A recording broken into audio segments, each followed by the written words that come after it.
Армысыздар халқым, сақтар құпиясы.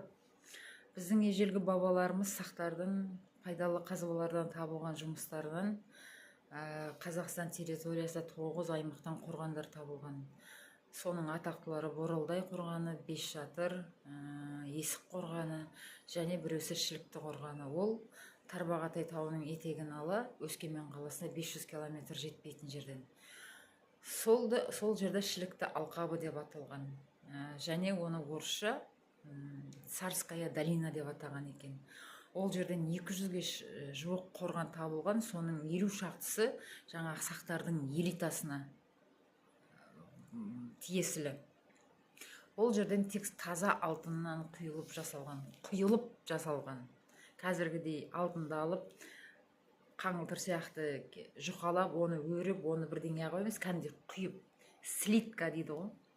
Ана бас киімдерінен бастап, ана бүткіл денелерінің аяқтарына шейін сол алтындарды құя отырып, содан өрнектерді безендірген кезде, ана микроскоппен қарап отырып, бейіттай бір адамның беті сияқты болып көрінген, оны анықтап қарасаңыз, үш жаңа жыртқыштың, адамның және құстың бейнесін біріктіріп, бір адамның бейнесін жасап шығарған. Ойлаңыздаршы, қандай өнер!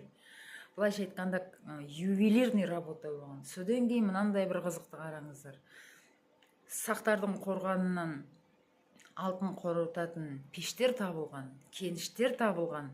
Содан кейін микроскоппен қарағанда 1 миллиметр көлемінде, 1 миллиметр, ойлаңыздаршы, кәдімгідей батырдың дулығасын алтыннан жасап, оған мына құлақшынын енгізіп, төбесіндегі дулығасының жан-жағының бәрін енгізіп, жаңағы құлақшынды енді жаңа жасалған дулығаға бекітеді ғой, оны паяльниксіз бекіту мүмкін емес дейді. Соның өзі 1 миллиметр, сол 1 миллиметр нәрсені паялкасыз, лупасыз жасау мүмкін емес дейді. Бірақ құралдарын таппай жатыр, қалай жасаған. Содан кейін алтындарының пробасы деген 930-970-ке дейін барған. Мінекей, біздің бабаларымыз қандай керемет болған,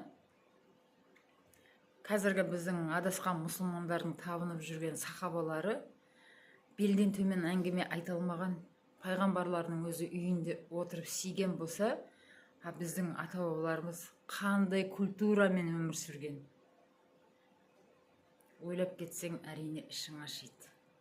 Сақ құпиялары атты материалдарды